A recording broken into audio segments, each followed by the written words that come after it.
The first thing I became aware of was the sterile smell of antiseptic mingling with something floral. Lilies, perhaps. My eyelids felt impossibly heavy, as though weighted down by stones, and when I finally managed to pry them open, the fluorescent lights above me burned like small suns. I squeezed them shut again immediately, a sharp pain lancing through my temples. "She's waking up." The voice was unfamiliar. Female. Professional. A nurse, maybe. I tried again, more slowly this time, allowing my eyes to adjust to the brightness. White ceiling tiles came into focus, then the pale green curtain hanging beside what I assumed was my bed. Hospital. I was in a hospital. But why?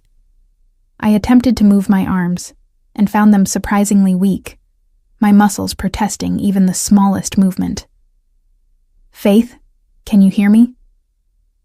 Another voice, this one belonging to a doctor, judging by the white coat that entered my peripheral vision. He was middle-aged, with kind eyes behind wire-rimmed glasses. "I'm Dr. Morrison. You're at Mount Sinai Hospital in Manhattan. You've been in a medically induced coma for 2 weeks following a severe car accident." Car accident. The words should have triggered something: fear, recognition, memory. But there was only emptiness where those feelings should be.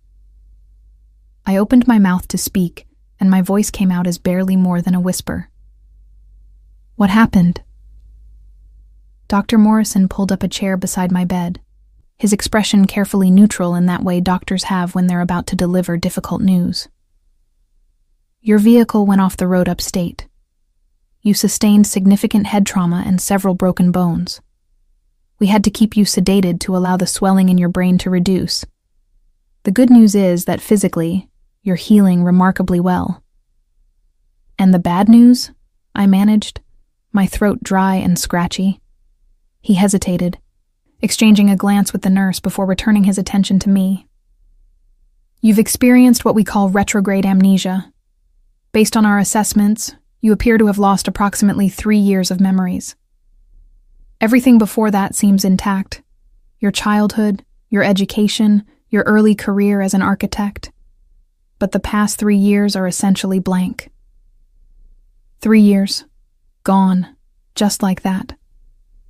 I tried to access those memories, to pull them from whatever dark corner of my mind they'd been locked away in.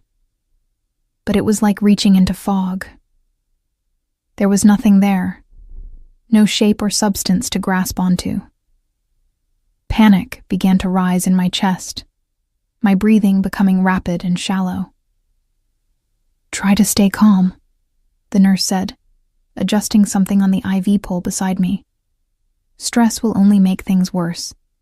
Memory loss following head trauma isn't uncommon, and in many cases, memories do return, though it can take time." "How much time?" I asked, hating the desperate edge in my voice. "There's no way to predict that, I'm afraid," Dr. Morrison replied. "It could be days, weeks, months. Some memories may return in full, others only partially, and some—" He paused, clearly reluctant to finish the thought. "Some may not return at all. But we'll work with you, provide therapy and support. You won't be facing this alone." "Alone?" The word struck me oddly. Do I have family? Friends? Even as I asked, I realized I could remember my parents, but they'd passed away years ago. I'd been 23, fresh out of graduate school. Before these missing 3 years. "There's someone here to see you, actually," the nurse said, her tone taking on a strange quality I couldn't quite identify. "He's been here every day since you were admitted. Wouldn't leave, actually. We finally had to set up a cot in the waiting room for him." "Who?" I asked, though something in my chest tightened with an emotion I couldn't name. The doctor and nurse exchanged another look, and I was beginning to find that habit irritating. "Your husband," Dr. Morrison said finally. "Francesco Castellano. He's the one who found you after the accident and called for help. Likely saved your life." "Husband." The word ricocheted through my mind, seeking purchase and finding none. I wasn't married. I would remember getting married, wouldn't I? That was the kind of thing that stayed with you, that marked your memory indelibly. Except apparently not if you lost 3 years of your life. I want to see him, I said, surprising myself with the certainty in my voice. Maybe seeing him would trigger something, unlock whatever door was keeping my memories prisoner. Dr. Morrison nodded slowly. Of course. But Faith, I should prepare you. Your husband is a very prominent figure in New York. There are certain security concerns, which is why we've had you in this private wing. I want you to take things slowly, not overwhelm yourself. Security concerns? What did that even mean? But before I could ask, the doctor was already standing, nodding to the nurse to follow him out. I'll send him in. Just remember, take your time. There's no rush to remember everything at once. They left me alone with my racing thoughts and the steady beep of the heart monitor beside me. I looked down at my hands, really seeing them for the first time. There were small scars on my knuckles that I didn't remember getting, and on my left hand, a platinum wedding band with an enormous diamond that caught the light when I moved my fingers. It was beautiful, elegant, clearly expensive. Not the sort of ring I ever imagined wearing. But then again, I couldn't imagine being married at all. The door opened, and I looked up, my breath catching in my throat. He was tall, perhaps 6'2", with the kind of presence that immediately commanded attention. Dark hair swept back from a face that could have been carved from marble. Strong jaw, sharp cheekbones, full lips. But it was his eyes that stopped me cold. Deep brown, almost black, they held an intensity that made me feel like I was being seen right down to my bones. He wore dark slacks and a white dress shirt with the top buttons undone, revealing a glimpse of olive skin and what might have been the edge of a tattoo. Faith. My name on his lips was like a prayer and a possession all at once. His accent was distinct, Italian, with a richness that suggested education and refinement. He moved toward me with controlled urgency, stopping just short of my bed, his hands clenching and unclenching at his sides as though he was physically restraining himself from reaching for me. You don't remember me, he said, and it wasn't a question. Pain flickered across his features, quickly masked. The doctors said you might not. I'm sorry, I whispered, and I genuinely was, though I couldn't have said why. Something about the anguish in his eyes called to something deep within me, something that felt like recognition, even if my mind couldn't provide the context. He pulled the chair closer and sat down, keeping a careful distance between us. Don't apologize. This isn't your fault. None of this is your fault. His voice was rough with emotion. I'm Francesco, your husband of 2 years, and before you ask, yes, we were very much in love, are very much in love, at least on my side. Tell me, I said, needing something, anything to fill the void where my memories should be. Tell me about us, about me, about who I was, who I am. Francesco leaned back in the chair, his eyes never leaving my face, as though he was trying to memorize every detail. You are brilliant. An architect, one of the best in the city.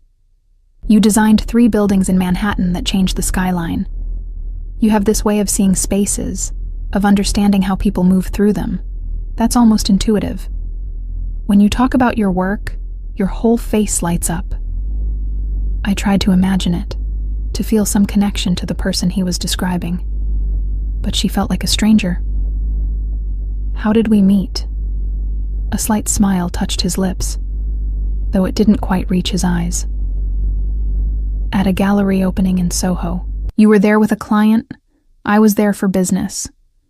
You were wearing a green dress that matched your eyes, and you were arguing passionately with the gallery owner about the spatial flow of the exhibit. I was captivated. I introduced myself, and you looked at me like you could see right through every polished layer to whatever truth was underneath. And then what? And then you told me I had the posture of someone who was used to getting their way, and that you found it both arrogant and oddly compelling. The smile widened slightly. You've never been one to mince words, Faith. It's one of the things I love most about you. There was something in the way he spoke, in the careful cadence of his words, that made me think he was choosing what to tell me, editing some larger story. What aren't you telling me?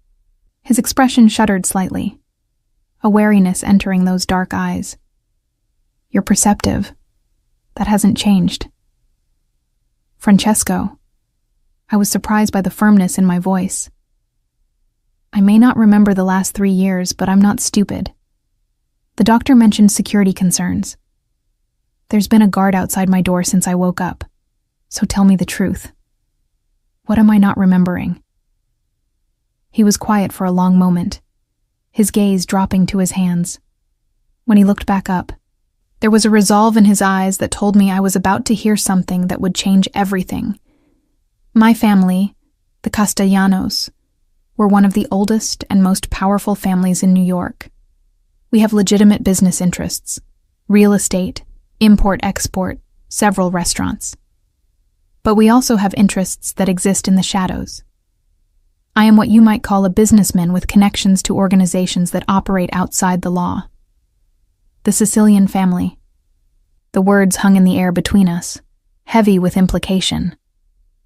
Mafia. He was telling me, in carefully chosen words, that he was part of the Mafia. And apparently, I had married him knowing this. You're saying I married a criminal, I said flatly, trying to process this information. I'm saying you married me knowing exactly who and what I am, he corrected, his voice steady. I never lied to you, Faith. I told you the truth on our 3rd date, gave you every opportunity to walk away. But you didn't. You said you loved me for who I was, not in spite of it. You said everyone has shadows, and mine were just more visible than most. I stared at him, trying to reconcile the man before me with the life he was describing. And the accident? Was it really an accident? His jaw tightened, a muscle jumping beneath the skin. We're still investigating, but there are people who would be happy to hurt me by hurting you. That's why there's security. Why you'll have guards when you leave here. I won't take chances with your life. Not again. Not again, I repeated, catching on the words. Meaning, this has happened before? Threats? Yes. This is the first time anyone has gotten close enough to actually hurt you. The pain in his voice was raw, unguarded. And it's my greatest failure. I promised to protect you, and I failed. Looking at him, at the genuine anguish in his expression, I felt something shift inside me. I didn't remember him, didn't remember our life together. But I could see clearly that his feelings were real. Whatever we had been to each other, it had mattered. It still mattered, at least to him. What happens now? I asked quietly. Now you heal. You come home when the doctors clear you, and you decide if you want to try to remember, or if you want to start fresh. He leaned forward slightly, his eyes intense. But Faith, whatever you decide, know this. I will keep you safe. Whether you remember me or not, whether you choose to stay or go, I will protect you. That's not negotiable. There was something almost frightening in his certainty, in the absolute conviction with which he spoke. This was a man who was used to controlling situations, to bending the world to his will. And yet, there was also a vulnerability there, a crack in the armor where I could see how much this was costing him. I don't know who I am anymore, I admitted, my voice breaking slightly. I don't know this woman who fell in love with a mafia boss, who designed buildings and lived in this dangerous world. I don't know if I can be her again. Francesco reached out slowly, giving me time to pull away, and took my hand in his. His touch was warm, his palm slightly calloused in a way that surprised me. Then we'll figure out together who you want to be now. No pressure, no expectations. Just truth and time, and whatever this is between us that transcended memory. 5 days later, Dr. Morrison cleared me for discharge, though with a long list of instructions and warnings. The physical injuries were healing well. The broken ribs would take another few weeks, and I'd need physical therapy for my leg. But the amnesia remained stubbornly intact. I'd undergone countless cognitive tests, spoken with a neuropsychologist, and tried every mental exercise they suggested. But the past 3 years remained locked away, inaccessible. Francesco had visited every day, sometimes for hours, telling me stories about our life together. He was careful, measured in what he shared, and I got the sense he was still protecting me from something. But I was learning about the woman I'd been, or at least the version of her that he chose to present. According to him, I'd been fearless, passionate about my work, and surprisingly comfortable in his dangerous world. I'd befriended the wives of his associates, learned basic Italian to speak with his Sicilian relatives, and even accompanied him to business meetings where my architectural eye helped with real estate acquisitions. It painted a picture of someone I didn't recognize, someone far braver and more adaptable than I felt now. The discharge process took most of the morning, with nurses going over medication schedules and therapy appointments. Francesco had arranged everything, from the private medical transport to the 24-hour nursing care I'd have at home. At home. The concept felt abstract, unreal. When we finally left the hospital, I was shocked by the security presence. 2 large men in dark suits flanked us as we exited through a side entrance, and a black SUV with tinted windows waited at the curb. Another vehicle idled behind it, presumably carrying additional security. "Is this really necessary?" I asked as Francesco helped me into the back seat, his hand steady on my elbow. "Yes," he said simply, settling in beside me. "You were hurt once. I won't allow it to happen again." The drive through Manhattan was surreal. I recognized the city, of course, the towering buildings, the constant motion of traffic and pedestrians, the unique energy that was quintessentially New York. But I didn't recognize my place in it. Where was my apartment? Where did I work? Did I still have an office somewhere? Or had that life been put on hold during these lost 3 years? We drove north, eventually turning onto Fifth Avenue. My confusion must have shown on my face because Francesco said quietly, "We live on the Upper East Side, penthouse apartment overlooking Central Park. You chose it, actually. Said it had the perfect light for your drafting table." The building, when we arrived, was exactly what I'd expected. Pre-war architecture, discreet elegance, a doorman who nodded respectfully as we entered. "Welcome home, Mrs. Castellano," he said, and hearing that name attached to me sent a jolt through my system. The elevator was private, requiring a key card to access. As it rose smoothly toward the top floor, I found my heart racing. What would I find in this apartment? What pieces of my lost life would be waiting there? The doors opened directly into the penthouse, and I stepped into a space that took my breath away. Floor-to-ceiling windows looked out over Central Park. The autumn trees a riot of gold and crimson. The apartment was decorated with a mix of modern and classic Italian pieces, creating an atmosphere that was both sophisticated and surprisingly warm. There were books everywhere, on shelves, stacked on tables, even piled beside a leather armchair near the window, and on the walls, framed architectural drawings that I somehow knew, instinctively, were mine. "You spent weeks getting the design just right," Francesco said, watching me take it all in. "Worked with the contractors personally on every detail. You said a home should be a sanctuary, especially in our world." I walked slowly through the living room, running my fingers along the back of a velvet sofa, pausing to examine the drawings on the walls. They were good, technically precise, but with an artistic flair that elevated them beyond mere blueprints. Had I really created these? This woman who had lost 3 years seemed to have gained so much in that time. A husband, a home, a confidence in her work that I wasn't sure I'd possessed before. "Would you like to see your studio?" Francesco asked. "You use the second bedroom as your office. Said the light there was perfect for afternoon drafting sessions." I nodded, following him down a hallway lined with photographs. I paused at one. Francesco and me on what looked like a terrace somewhere warm. The Mediterranean, perhaps. I was laughing, my hair wind-blown, and he was looking at me with an expression of such open adoration that it made my chest ache. We looked happy. We looked in love. "Positano," he said, stopping beside me.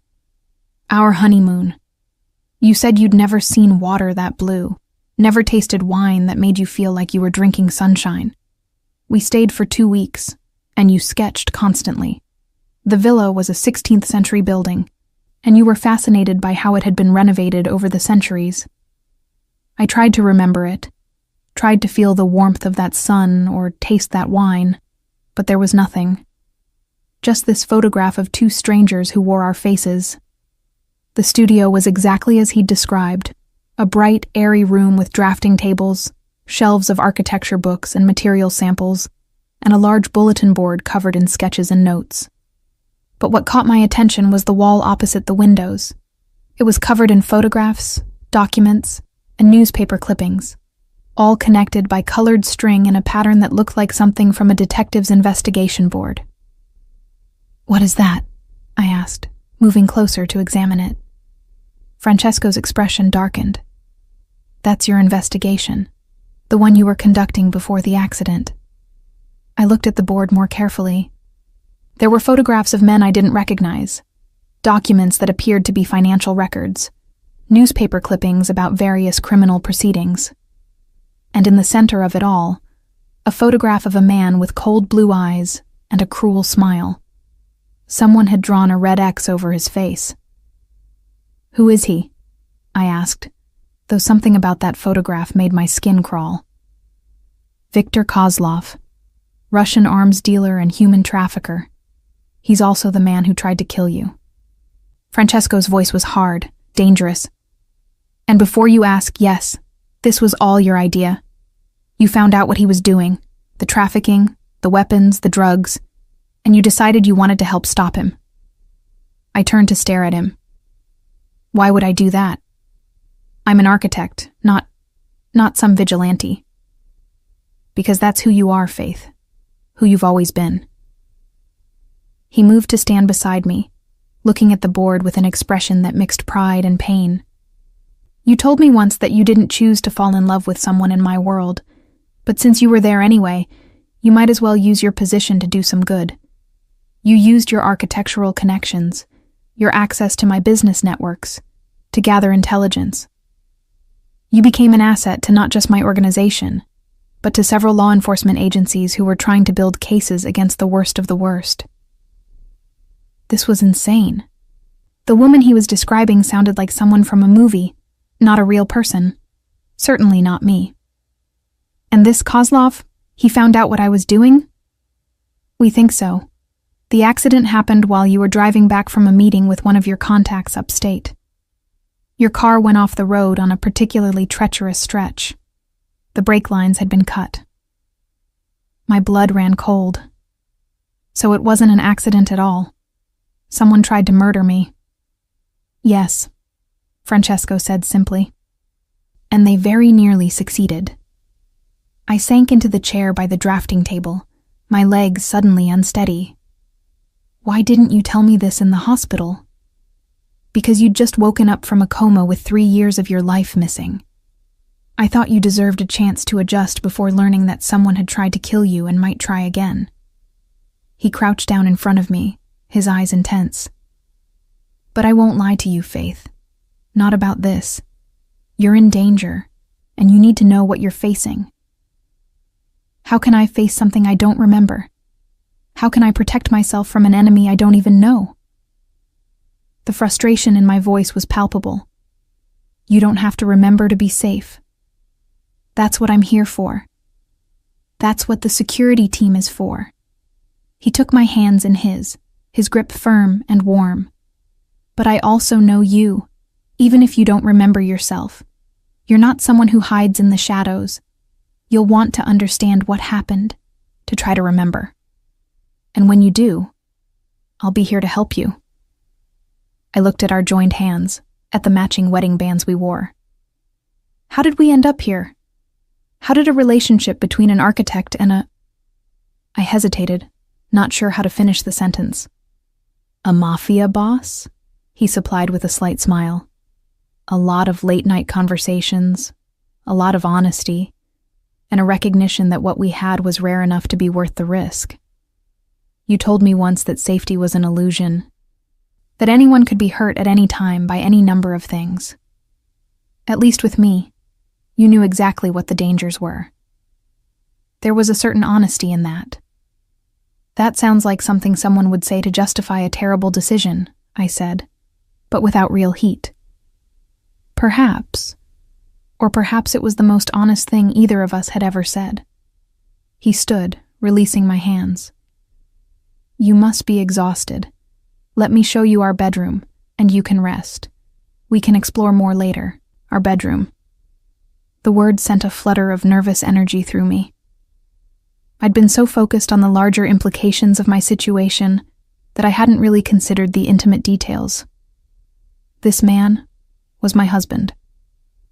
We shared a bed, a life, presumably an intimate relationship that I had no memory of. He must have seen something in my expression because he said quickly, I've set up the guest room for myself. I won't push you into anything you're not comfortable with, Faith. Memory or no memory, your comfort and consent are paramount. The relief I felt was mixed with something else. Something that might have been disappointment, though I couldn't have said why. The master bedroom was stunning. A large space with those same floor-to-ceiling windows, a king-sized bed with luxurious linens, and doors that opened onto a private terrace. There were personal touches everywhere.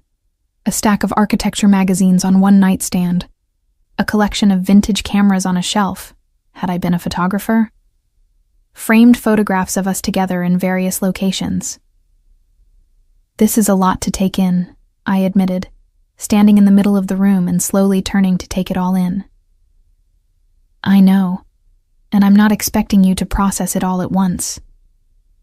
Francesco moved to the closet, emerging with a soft-looking robe.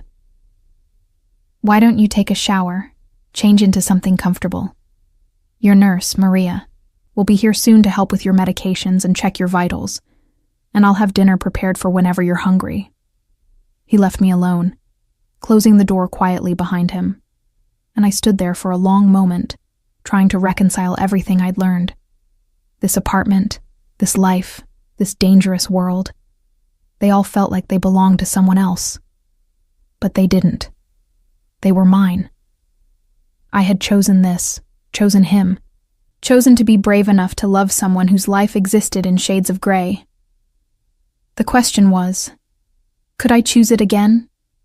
Could I become that fearless woman who had investigated arms dealers and married a mafia boss? Or was she lost along with my memories, leaving only this uncertain, frightened version of myself? I moved to the window, looking out over the park. The sun was beginning to set, painting the sky in shades of orange and pink. Somewhere out there was a man who wanted me dead, who had already tried once to kill me. And somewhere in my locked-away memories was the reason why, the information I'd uncovered that had made me a target. I touched my reflection in the glass, studying the face that looked back at me. Green eyes, still bruised underneath from the accident. Dark hair that needed washing. Scars I didn't remember getting. Who was I? Who had I been? And more importantly, who did I want to be now? The door opened behind me, and I turned to see a pleasant-looking woman in scrubs entering with a medical bag. Mrs. Castellano, I'm Maria, your nurse. How are you feeling? I considered the question. How was I feeling? Overwhelmed, confused, scared. But also, beneath all that, something else. A spark of something that might have been curiosity or determination, or perhaps the first stirring of the courage that Francesco insisted I possessed. I'm not sure yet, I admitted. But I think I'm ready to find out. Maria smiled. That's a good place to start. Now let's check those vitals and make sure you're healing properly. Then you can rest. Tomorrow will be here soon enough, and with it, new opportunities to rediscover who you are. As she went about her work, I found my gaze drawn back to the window, to the city sprawling below us. 3 years of my life were gone, locked away behind walls my mind had constructed. But those years had shaped me, changed me, made me into someone who was apparently brave enough to face danger for what she believed in. Maybe, just maybe, some of that bravery had survived the accident. Maybe some essential part of that woman was still in here, waiting to be rediscovered. And maybe in trying to find her, I'd discover whether Francesco Castellano was truly my husband and protector, or something far more dangerous. A beautiful lie wrapped around a terrible truth. The days began to blur into a routine that felt both foreign and strangely comfortable. I woke each morning in the master bedroom, the sunlight streaming through those massive windows, and for a few disoriented moments, I'd forget everything. The accident, the amnesia, the dangerous world I'd apparently chosen to inhabit. Then reality would settle back in, heavy and insistent. Maria arrived each morning at 8 to check my vitals and administer medications. She was efficient but kind, with a maternal warmth that made me feel safe. Francesco was always awake before me, usually in his home office handling what he carefully termed business matters. We'd have breakfast together on the terrace when the weather permitted, and he'd tell me more stories about our life, carefully measured doses of information that he clearly believed I could handle. I learned that I'd designed a community center in Brooklyn that served at-risk youth, that I spoke passable Italian and could curse fluently in Sicilian, that I had a weakness for good wine and old movies.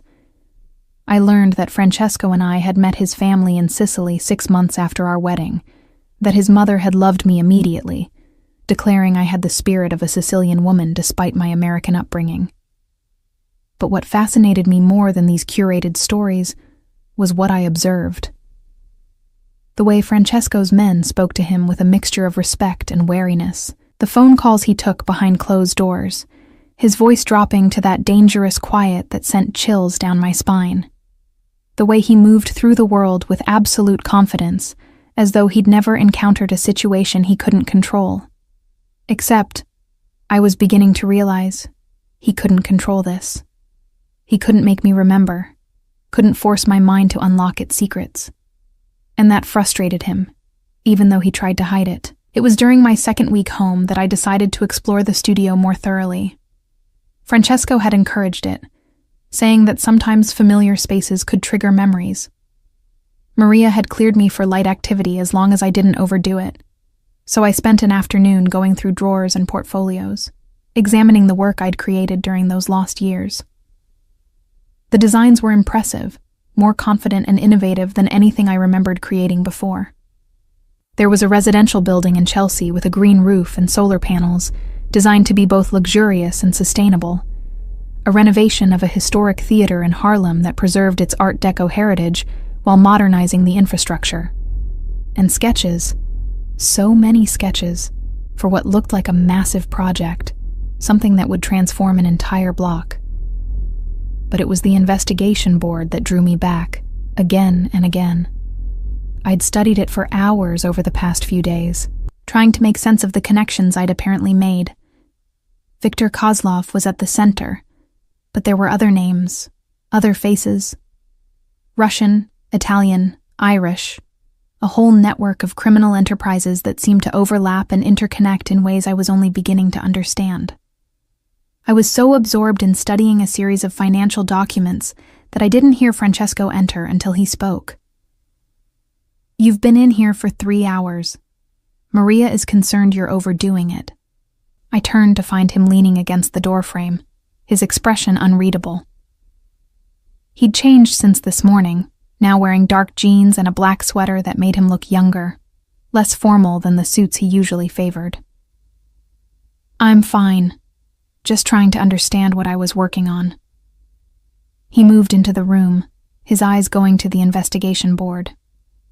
"You were building a case, using your access to my world and your contacts in legitimate business to track money flows, property transactions, anything that could help law enforcement build a RICO case against Kozlov and his organization." "Why?" I asked, turning back to the board. "Why would I risk my life for this?" Francesco was quiet for a long moment. When he finally spoke, his voice was soft. "Because you saw what he was doing, the women and children he was trafficking, the weapons he was selling that ended up in war zones, killing innocents, and you decided you couldn't look away. You told me that loving me meant accepting my world, but it didn't mean accepting all of it, that there were lines even you wouldn't let blur." I traced my fingers over a photograph of young women, barely more than teenagers, their eyes hollow and afraid. Evidence photos from a trafficking case, according to the notation I'd written. "And you let me do this, knowing it put me in danger?" "I tried to stop you," he admitted. "We had more than one argument about it. You told me I didn't get to decide what risks you took, that you were your own person and you'd chosen to fight this battle. Eventually, I realized the only thing worse than supporting you would be losing you by trying to control you." There was something in his voice, a pain that went deeper than just the recent accident. I turned to study him, really look at him for the first time since entering the room. He looked tired, I realized. There were shadows under his eyes, tension in the set of his shoulders. "You're not sleeping." A slight smile touched his lips. "Neither are you. I hear you wandering the apartment at night." "How would you know that if you're in the guest room?" "Because I listen. Because every sound you make, every movement, I'm aware of it. Because the thought of something happening to you while I'm down the hall, even with all the security measures, terrifies me." The raw honesty in his words made my breath catch. "Francesco—" "No, let me finish." He moved closer, close enough that I could smell his cologne, something woodsy and expensive. "I know you don't remember me, don't remember us, and I know that makes the situation complicated, uncomfortable even. But you should know that I am completely, irrevocably in love with you. Not with the idea of you, not with who you were before the accident, but with who you are. Stubborn, brilliant, courageous, and yes, sometimes frustratingly independent. That hasn't changed just because your memories have." I found myself unable to look away from his eyes, dark and intense, and full of an emotion that made my heart race. There was something magnetic about him, something that pulled at me in ways I didn't fully understand. Was this what I'd felt before? Was this the attraction that had made me willing to risk everything? "I feel it too," I admitted quietly. "Not memories, but something. When you're near, when you look at me like that, my body remembers, even if my mind doesn't." He reached up slowly, giving me time to pull away, and cupped my cheek in his hand. His palm was warm, slightly rough, and the touch sent electricity through me. "Your body is wiser than your mind sometimes. It knows what your conscious thought is still trying to process. And what is it trying to tell me? That you're safe with me, that I would die before I let anyone hurt you again, that what we have is rare and worth fighting for." His thumb brushed across my cheekbone, a feather-light touch that made me shiver. "But I won't push, Faith. You need time, space to figure out who you want to be now. I can give you that, even if it kills me to keep my distance." Before I could respond, before I could even fully process what I was feeling, his phone rang. He pulled it from his pocket, glancing at the screen, and his expression darkened immediately. "I need to take this. It's about Kozlov." He stepped out into the hallway, and I heard his voice drop to that dangerous quiet. I tried not to eavesdrop, but the apartment was large and voices carried. I caught fragments. Not acceptable. Handle it personally. No, I don't care what it costs. When he returned, his face was a mask of controlled fury. There's been a development. Kozlov's people have been asking questions about you, trying to find out if you're recovering, if you remember anything. Fear spiked through me. What does that mean? It means he's nervous, which means whatever you uncovered, whatever is on that board behind you, it's enough to threaten him. Francesco's hands clenched into fists at his sides. I need to increase security. I want men stationed inside the apartment, not just outside, and I don't want you going anywhere without at least 3 bodyguards. I'm already a prisoner here, I said, the frustration bubbling over. How is this any different? A living prisoner is better than a dead one, he shot back, then immediately looked regretful. I'm sorry. I don't mean to frighten you, but I won't lose you again. I looked at him, at the fear barely masked by his anger, and made a decision. Then help me remember. Not just the pleasant stories, not just the curated version of my life you think I can handle. Tell me everything. Show me the reports, the evidence, whatever I was working on. If I'm in danger anyway, I have a right to know why. Francesco studied me for a long moment, clearly weighing his options. Finally, he nodded. All right, but not tonight. You need to rest, and I have things I need to handle. Tomorrow, I'll walk you through everything, start to finish. And Faith? He paused at the door, looking back at me. If it gets to be too much, if you need me to stop, say so. Promise me. I promise. After he left, I turned back to the investigation board, studying it with new urgency. Somewhere in this web of connections was the answer to why someone had tried to kill me. And maybe, if I could understand that, I could begin to understand the woman who had been brave enough to fight back. I reached up and touched the photograph of Viktor Kozlov, that cold-eyed man with the cruel smile. He'd tried to kill me once. Would he try again? And if he did, would I be ready? The sun was setting, painting the studio in shades of gold and amber. I looked at my hands, at the wedding ring that caught the light, and thought about Francesco's words. Your body is wiser than your mind sometimes. Was he right? Did some part of me, some essential piece that transcended memory, still know him, still love him? There was only one way to find out, and that was to dive deeper into the mystery of my own lost life. To face the danger head-on instead of hiding from it. To become, once again, the woman who had looked a monster in the eye and decided to fight.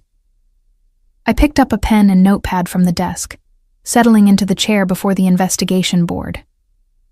If Francesco was going to walk me through everything tomorrow, I wanted to be ready. I wanted to have questions prepared, to approach this like the mystery it was. As I began to write, organizing my thoughts and observations, I felt something shift inside me. It wasn't memory exactly, but it was something close, a sense of familiarity, of rightness. This is what I did, I realized.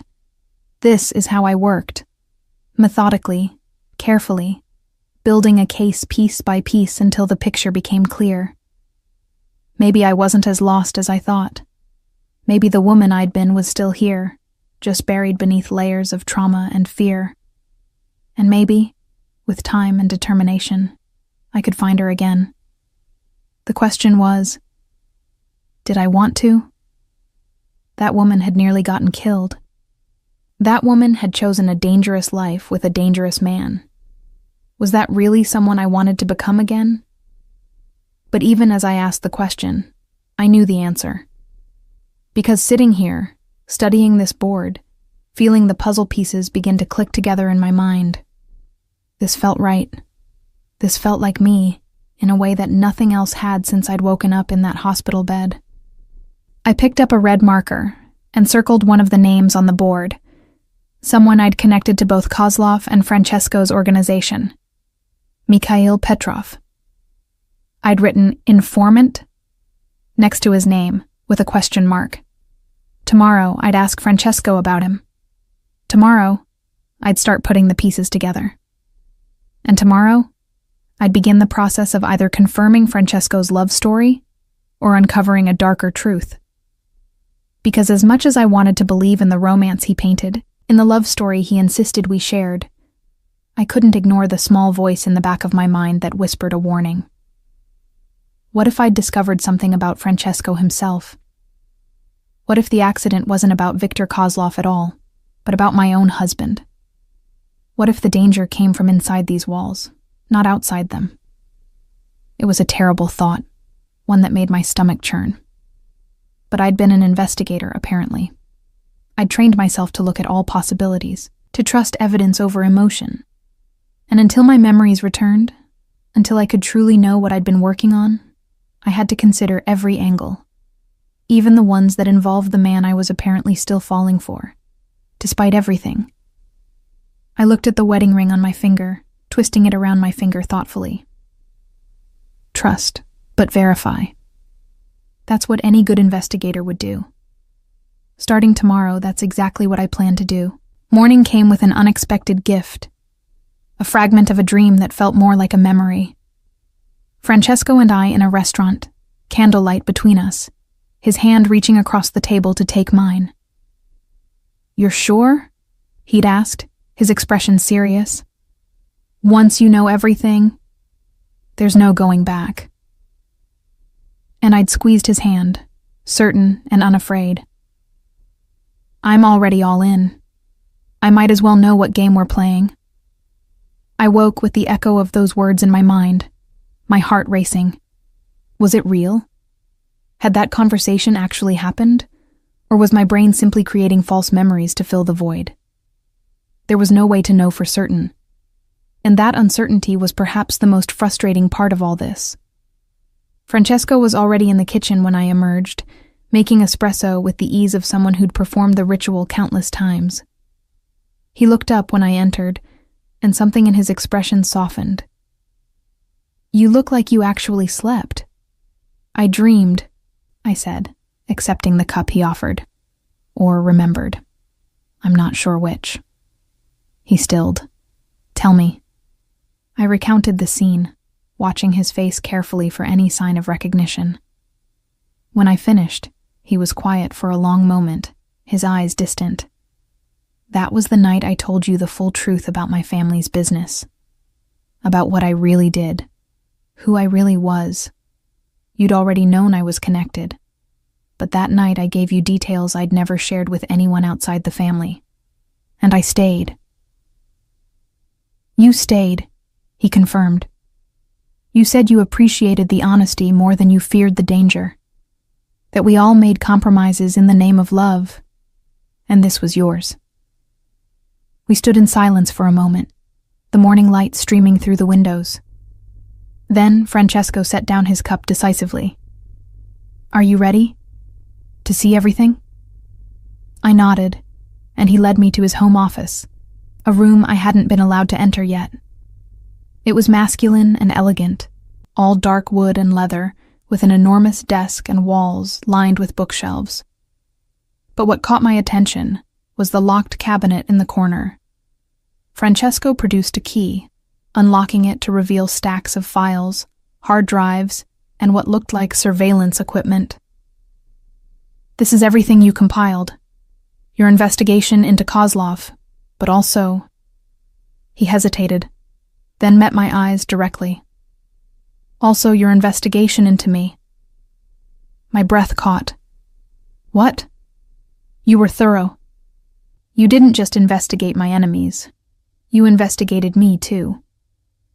Made sure you knew exactly what you were getting into, what sins I'd committed, what blood was on my hands."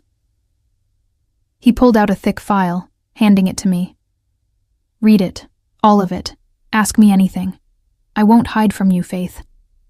I took the file with trembling hands. Inside were documents I'd apparently compiled myself. Financial records, testimony transcripts, even photographs of Francesco meeting with known criminals. My notes were meticulous, organized by date and severity. I'd cataloged everything: money laundering, protection rackets, even what looked like a suspicious death that had been ruled an accident. "Did you kill this man?" I asked, pointing to a photograph of a body, my voice remarkably steady considering the chaos in my chest. "Yes," Francesco said without hesitation.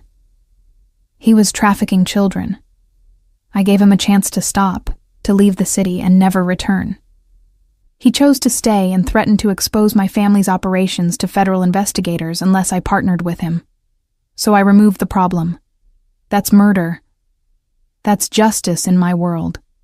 The police couldn't touch him. He had connections, lawyers, money. But he made a mistake thinking I would tolerate what he was doing." Francesco's voice was cold, flat. "I'm not asking you to agree with my methods, Faith. I'm just telling you the truth." I flipped through more pages, each one a revelation, each one a piece of the darkness that apparently existed in the man I'd married. By the time I reached the end, I felt sick. How could I have loved you, knowing all this? Because you saw the whole picture, not just the parts that make you uncomfortable. He moved to a different drawer, pulling out another file. "This is the other half. The community centers my family funds, the businesses we protect from worse predators, the trafficking operations we've shut down, the women and children we've helped escape. It's not redemption, Faith. I'm not a good man, but I'm not purely evil either. I exist in the gray spaces, and you accepted that." I read through this second file, my mind reeling. It was true. There was another side to his operations. Legitimate businesses that provided jobs, programs that helped at-risk youth. And I noticed significant financial support to several organizations that fought human trafficking. "You're trying to do better," I said slowly, "in your own way. I'm trying to survive in a world that doesn't offer simple choices. But yes, after meeting you, I've tried to mitigate the harm, to use my power for something other than just personal gain." He sat on the edge of his desk, his posture weary. "You changed me, Faith. Made me want to be someone worthy of you." I set the files aside, my head pounding. "And Kozlov? How does he fit into all this?" That's where it gets complicated. Francesco pulled up a series of photographs on his computer, surveillance images of Viktor Kozlov meeting with various people. "Kozlov operates in the same shadows I do, but without any moral boundaries whatsoever. Human trafficking, weapons dealing, drugs, anything that makes money.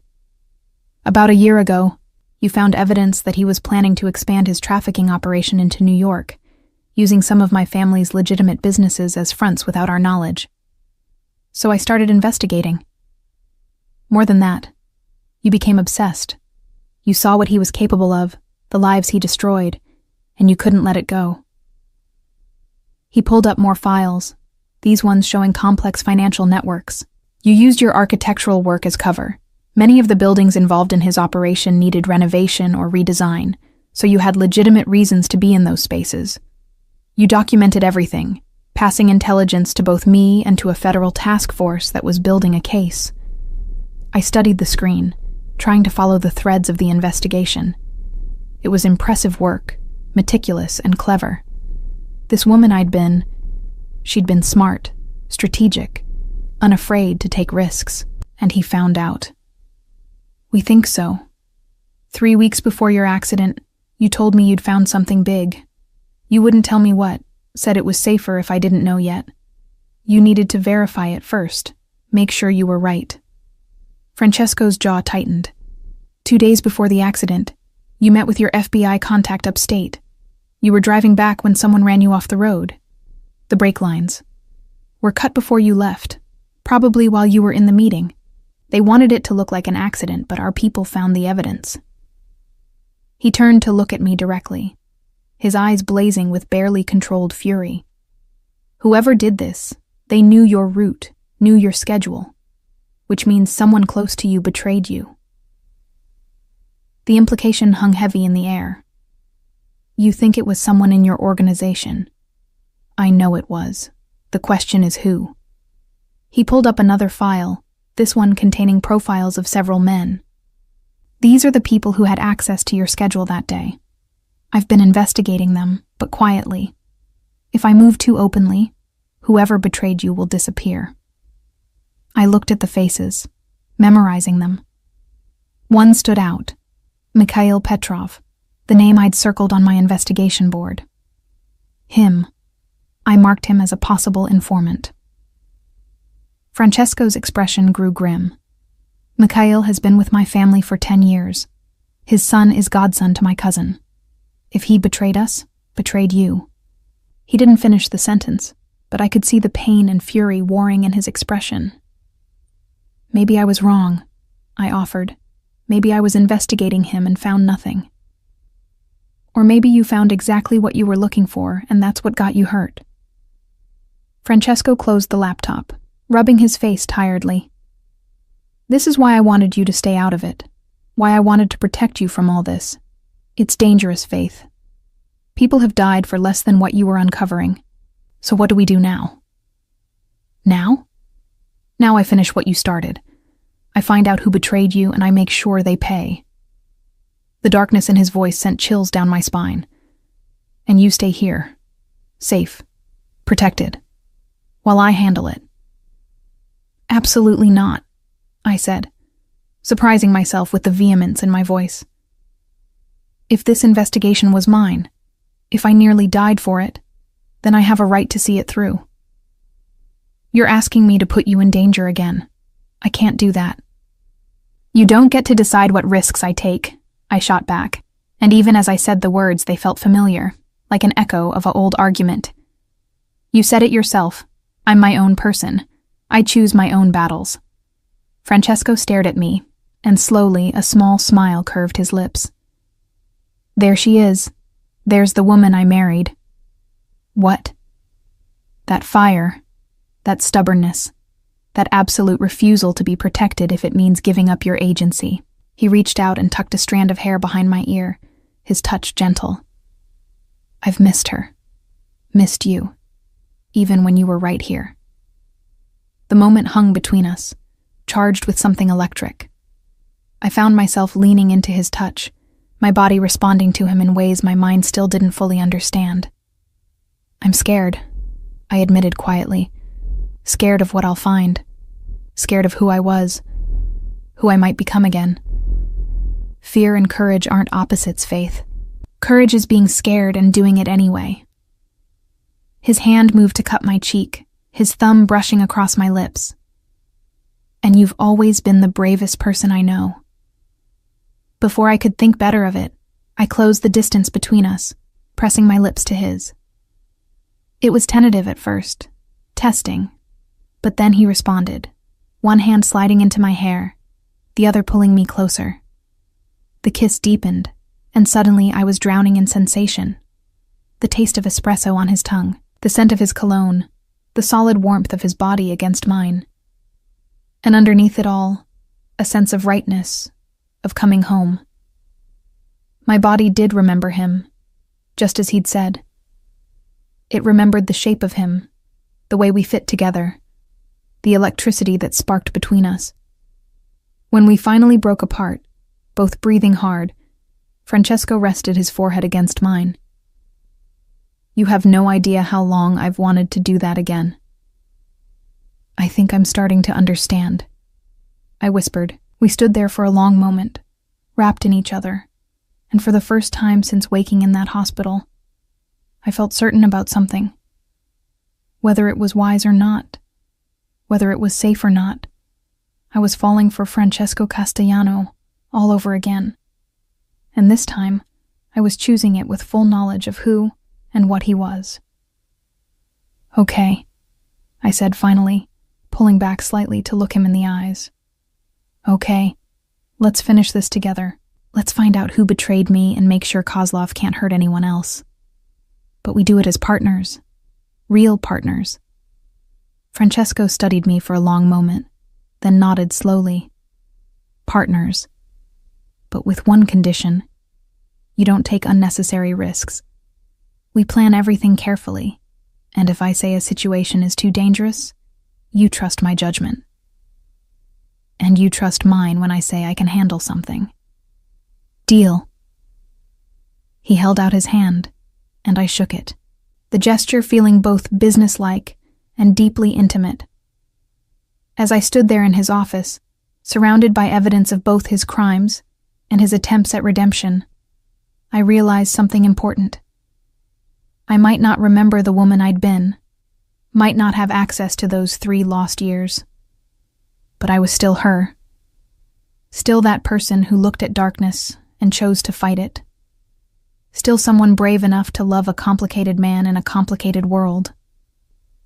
The accident had stolen my memories, but it hadn't stolen my essential self. That was still here, waiting to be reclaimed. And reclaim it I would, one truth at a time. The next 3 days were a crash course in my own investigation. Francesco and I spent hours in his office, going through every document, every photograph, every piece of evidence I'd compiled. He brought in Marco, his most trusted lieutenant, to brief me on the organizational structure of both his family and Kozlov's network. Slowly, painstakingly, I began to see the picture I'd been painting before the accident. It was brilliant work, I had to admit with a strange sense of pride.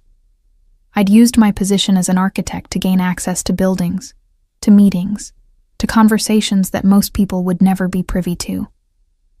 I'd built a web of connections, documenting how Kozlov's money flowed through seemingly legitimate businesses, how his trafficking operation worked, how he'd built a network that spanned from Eastern Europe to New York. But it was the file marked "Verification Needed" that caught my attention on the 3rd day. It was partially encrypted, with notes in my handwriting that suggested I'd been protecting the information even from myself. "I need to access this," I said, showing Francesco the file. "Whatever's in here, it's what I was meeting with the FBI about before the accident." Francesco called in a tech specialist, a young woman named Elena, who looked barely old enough to be out of college, but attacked the encryption with impressive skill. It took her 6 hours, but finally, she cracked it. What we found made everything else pale in comparison. "Jesus Christ," Francesco whispered, staring at the screen. "You found his entire network. Everything. Names, locations, financial accounts, evidence of at least 47 trafficking operations across 3 continents. But it was the final document that stopped my heart. A list of names under the heading Dirty. Law enforcement officials, politicians, even federal agents, all on Kozlov's payroll. And there, 3rd from the bottom, was a name that made everything click into place: Special Agent David Reeves, FBI. "That's who I was meeting with," I said, my voice hollow. "My FBI contact. He's the one who betrayed me." Francesco was already on his phone, barking orders in rapid Italian. Within minutes, he had confirmed what we'd suspected. David Reeves had disappeared 2 weeks after my accident. No forwarding address, no contact with the bureau. Nothing. He'd vanished. "Kozlov must have paid him to eliminate you, and then eliminated him to tie up loose ends," Marco said grimly. He'd joined us when Elena finished decrypting the files, his expression growing darker as he read through the evidence. "This is enough to bring down not just Kozlov, but half of his organization and their protection in law enforcement. And it's why they want Faith dead," Francesco said, his voice like steel. "As long as she might remember what she found, she's a threat." I sat back in my chair, trying to process the magnitude of what I'd uncovered. 47 trafficking operations. Hundreds, maybe thousands of victims. And I'd been the one to expose it all. We need to get this to someone we can trust, someone who can actually do something with it. "Already working on it," Francesco said. I have contacts in the federal prosecutor's office who are clean. But Faith, you understand what this means? Once we turn this over, you'll have to testify. You'll be the key witness in one of the biggest RICO cases in decades. Without my memories, how can I testify? The evidence speaks for itself. Your testimony would be about how you gathered it, what you observed. And the documentation is meticulous enough that even without your memories, it's damning. He pulled me to face him, his hands on my shoulders. But it also means you'll be in danger until Kozlov is arrested and convicted. Probably longer. I'm already in danger, I pointed out. At least this way, there's purpose to it. Over the next few hours, Francesco made secure calls while I continued to review the evidence. There were photographs that made me sick. Young women in cages, children with hollow eyes, the brutal efficiency of human suffering turned into profit. This was what I'd been fighting. This was why I'd risked everything. It was nearly midnight when something else caught my attention. A surveillance photo of Mikhail Petrov meeting with someone in what looked like a parking garage. The angle was bad, and the other person's face was partially obscured. But something about their stance, their build, was familiar. Francesco, I called out, pulling up the image on the larger screen. Come look at this. He studied the photo, his expression growing darker. That's from 6 months ago, according to the timestamp, right around when you started investigating Mikhail. Who was he meeting with? Francesco zoomed in, enhancing the image as much as possible. When he saw the face, even partially obscured, he went completely still. No, it can't be. Who is it? That's my cousin, Antonio. The words came out strangled. He's been with the family since birth. He's like a brother to me. I pulled up more files, searching for Antonio's name. There. Several more meetings, all documented but never analyzed because I'd been focused on Mikhail. I think they're working together, both of them betraying you to Kozlov. Francesco's hands clenched into fists, his face a mask of fury and pain. Antonio has access to everything. My schedules, my security protocols, my business operations. If he and Mikhail have been feeding information to Kozlov. He didn't finish, but the implications were clear. They could have been the ones who told Reeves where I'd be that day, I said quietly. They could have ordered my death. The silence that followed was heavy, dangerous. When Francesco finally spoke, his voice was so cold it sent chills through me. They signed their own death warrants. Francesco, no. We take this to the authorities. We do this the right way. The right way? He turned to me, and there was something frightening in his eyes. The right way got you nearly killed. The right way let traitors into my family, into my home, into my life. There is no right way in my world, Faith. There's only survival. Then I don't want to survive in your world, I shot back, surprising both of us. Not if it means becoming the kind of person who kills without trial, without justice. You said I changed you, that I made you want to be better. So be better. Don't let rage turn you into the monster Kozlov is. He stared at me, conflict warring across his face. Finally, he slumped against the desk, the fight going out of him. What do you suggest? We gather more evidence. We prove their betrayal beyond doubt. Then we give it all to the prosecutors. Kozlov, Antonio, Mikhail, all of it. We let the law handle it. And if they come after you again while we're gathering evidence, then you protect me, like you promised. I moved to stand in front of him, taking his hands in mine. But you don't become a murderer. Not for me. I couldn't live with that. Francesco pulled me against him, burying his face in my hair. You're asking me to show mercy to people who tried to kill you, to family who betrayed everything we stand for. I'm asking you to trust in justice instead of vengeance. There's a difference. We stood like that for a long moment, and I could feel the tension slowly draining from his body. When he finally pulled back, his eyes were clearer, more resolved. "All right, we do it your way, but if they make one move toward you, all bets are off." "Fair enough." The door to the office burst open, and Marco rushed in, his face pale. "Boss, we have a problem. Someone just tried to breach the building's security. They didn't get through, but they left something for you." He held out a manila envelope. Francesco took it carefully, opening it to reveal a single photograph, me, taken through the windows of the penthouse. Sometime in the last few days, maybe even today. Written across it in red marker. "She remembers too much." The message was clear. They were watching. They knew I was recovering, knew I was investigating, and they were preparing to strike again. Francesco's face went hard, all the softness from our conversation disappearing. "Get everyone we trust together. I want this building locked down. I want additional security on every entrance, and I want surveillance footage from every camera within 6 blocks reviewed. Someone got close enough to take that photo, which means they're close enough to try again." As Marco hurried out, Francesco turned to me. "Pack a bag. Essential items only. We're leaving." "Leaving? Where?" "Somewhere safe. Somewhere even Antonio doesn't know about." He was already moving, pulling out a burner phone, making calls. "I have a place, off the books. No one in the family knows about it except me.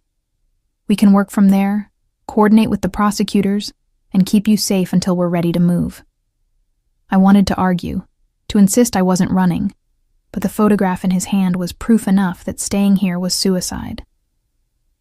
"How long do we have?" "Minutes, maybe. If they're bold enough to leave that message, they might be bold enough to try something tonight." He grabbed my hand, pulling me toward the bedroom. "Grab what you need. We leave in 5 minutes." As I threw clothes into a bag, my hands shaking, I couldn't help but think about the woman I'd been 3 years ago, before I'd fallen in love with a mafia boss, before I'd started fighting human traffickers, before I'd chosen this dangerous, complicated life. Would she recognize me now? Would she approve of the choices I was making? But even as I asked the question, I knew the answer. Because despite everything, the fear, the danger, the lost memories, I felt more alive now than I had since waking up in that hospital. I felt like I was finally becoming the person I was meant to be, even if that person might get me killed. The safe house was a revelation. Tucked away in the Catskills, it looked like an ordinary cabin from the outside, but inside it was equipped with state-of-the-art security systems, encrypted communications, and enough supplies to last months. Francesco had bought it years ago, he explained, long before he met me. A place to disappear if everything fell apart. "You never told anyone about this?" I asked, unpacking in the bedroom while he ran security checks. "No one. It was my contingency plan, my last resort." He paused in the doorway watching me. "I never thought I'd bring someone here. Never thought I'd trust anyone enough. But you trust me. With my life, with everything." He crossed the room, taking the shirt I was folding from my hands and setting it aside. "Faith, I need you to understand something. If this goes wrong, if Kozlov or Antonio or whoever else finds us here, I need you to promise me you'll run. There's a tunnel in the basement that leads to the woods, a car stashed half a mile away with cash and documents. You take it and you disappear. I'm not leaving you. Yes, you are, because you're the only one who can finish this. You're the only one who has all the evidence, who knows the full scope of the investigation. If I die making sure you escape, that's a trade I'll make gladly." I grabbed his face, forcing him to look at me. "Stop talking about dying. We're going to survive this, both of us. We're going to see Kozlov arrested. We're going to testify. And then we're going to figure out what our life looks like on the other side. You sound so certain. I am certain, because I finally understand what you've been trying to tell me. I pulled him closer, my forehead resting against his. I love you. I don't remember falling in love with you. Don't remember our wedding or our honeymoon or all the little moments that built what we had. But I love you now, in this moment, knowing everything about you, the good and the bad, and all the complicated gray in between. Francesco's breath caught, his eyes searching mine. You mean that? I mean that. And when this is over, when we're safe, I want to build new memories with you. I want to fall in love with you again, consciously, deliberately, with full knowledge of who we both are. He kissed me then, deep and desperate and full of promise. It felt like coming home and leaping off a cliff all at once, terrifying and exhilarating. When we finally broke apart, both breathing hard, he rested his forehead against mine. I'll hold you to that, he whispered. The next morning, we began coordinating with the prosecutors. Francesco had made contact with Assistant U.S. Attorney Margaret Chen, who had a reputation for being both brilliant and incorruptible. She reviewed the evidence I'd compiled, her expression growing more stunned with each file. "This is extraordinary work," she said via encrypted video call. "Ms. Castellano, you've handed us one of the most comprehensive trafficking cases I've ever seen. With this evidence, we can bring down not just Kozlov, but his entire network." "How soon can you move?" Francesco asked. "We need to verify some of the intelligence, cross-reference with our own investigations. 2 weeks, maybe 3. She looked directly at me. "Ms. Castellano, I won't lie to you. Until Kozlov is arrested, you're in extreme danger. Even after, you'll need protection. Are you prepared for that?" "I am," I said, more confidently than I felt. "Whatever it takes." After the call ended, Francesco and I spent the afternoon going through more files, building timelines, preparing for the moment when I'd have to testify about what I'd found. It was during this review that something shifted in my mind. Not a memory, exactly, but a sensation. A feeling of familiarity. "This room," I said suddenly, looking around. "I've been here before." Francesco went still. "What?" "I've been here. Not recently, but I remember being in this cabin. We were looking at evidence.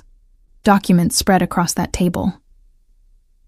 I pointed to the dining table, and as I did, more details emerged. "You were angry about something, a deal that had gone wrong. And I was trying to calm you down, telling you that rage clouds judgment." "That was 18 months ago," Francesco breathed. "Right after you first started investigating Kozlov.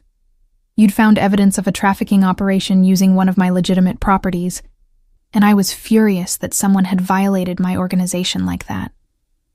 You brought me here to work through the evidence away from the city, away from people who might be compromised." More pieces were falling into place, not complete memories, but impressions, feelings. We made love on that couch. I gestured to the leather sofa by the fireplace. It was winter. There was a fire burning. And you told me you were afraid of losing me, that investigating Kozlov was too dangerous, and you told me you weren't afraid to die for something that mattered. Francesco's voice was rough with emotion. "You said fear was a luxury you couldn't afford, not when there were people suffering who needed someone to care enough to take the risk." I closed my eyes, reaching for more, and suddenly it was there. A flood of impressions, emotions, fragments of memories.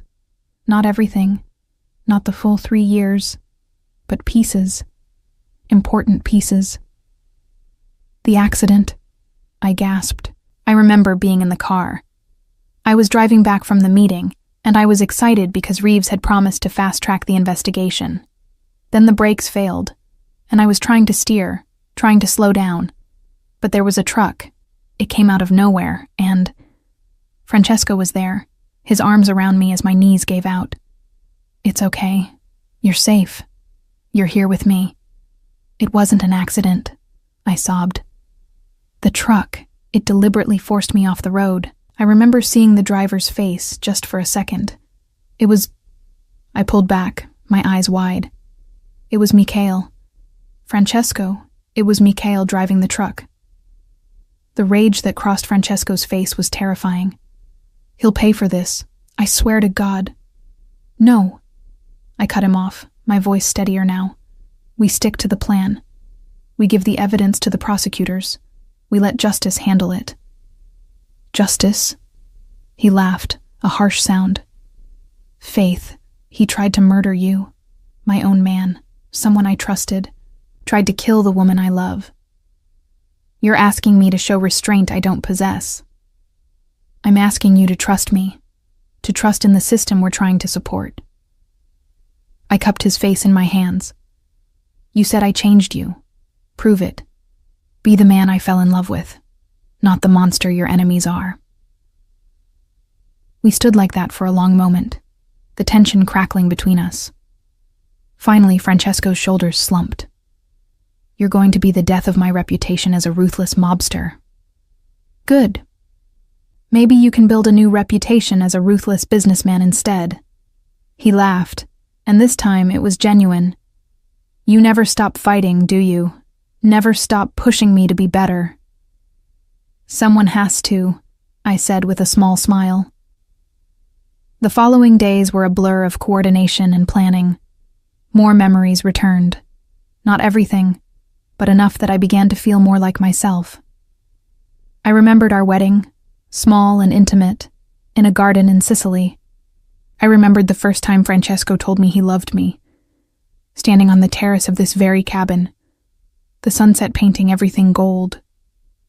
I remembered the moment I'd discovered Kozlov's network, the horror and determination that had driven me to risk everything to stop him. And I remembered the woman I'd been, brave, determined, willing to sacrifice for what she believed in. That woman was still here, I realized. The accident had hidden her for a while, but she'd never really gone away. 10 days after we'd arrived at the cabin, Margaret Chen called with news. "We're moving tomorrow night. Multiple simultaneous raids across 3 states. Kozlov, his lieutenants, everyone on your list. We'll have teams in position to protect you during the operation." "And Antonio? Mikhail?" Francesco asked. "Them too. The evidence you provided of their involvement in Ms. Castellano's assault is compelling. They'll be arrested along with the others." After the call, Francesco and I stood on the porch, watching the sun set over the mountains. It felt surreal. After all the fear, all the planning, it was finally happening. "Tomorrow this all ends," I said quietly. "Tomorrow, our real life begins," Francesco corrected.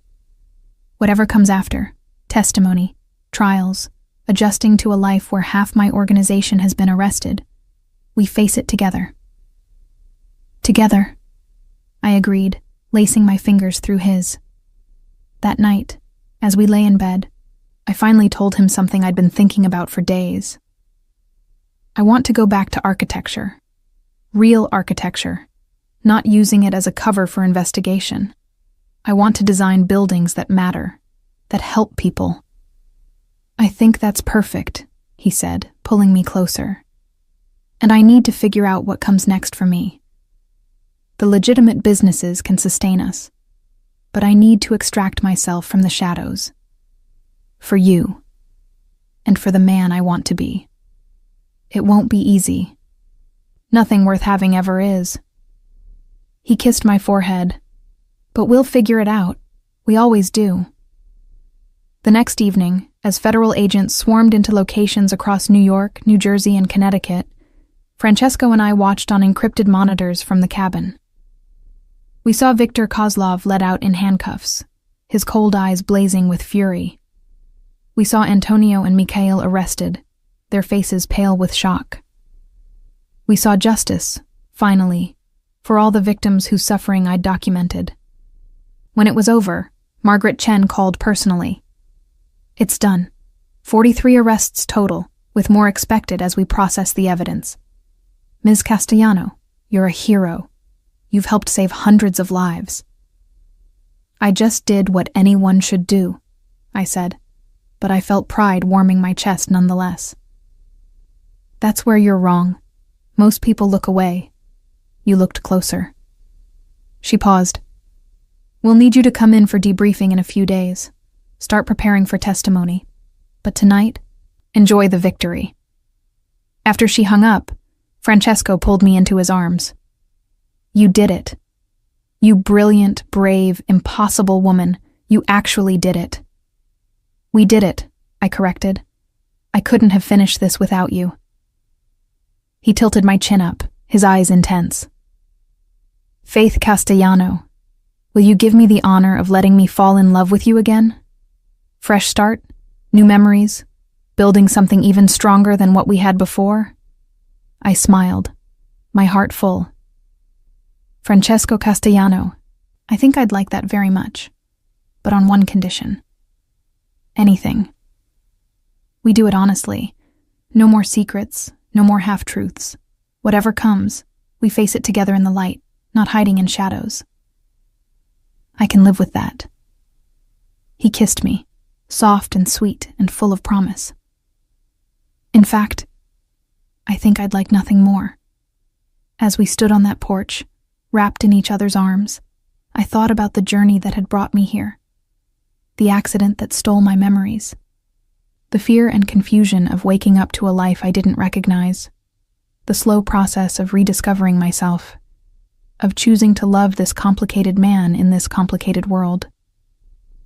I'd lost 3 years, but in losing them, I'd found something more valuable. The freedom to choose my life consciously, deliberately, knowing all the risks and choosing anyway. To love Francesco not because I didn't know better, but because I knew exactly who he was and loved him regardless. The woman I'd been had chosen him once. The woman I was now chose him again. And this time, I'd remember every moment of it.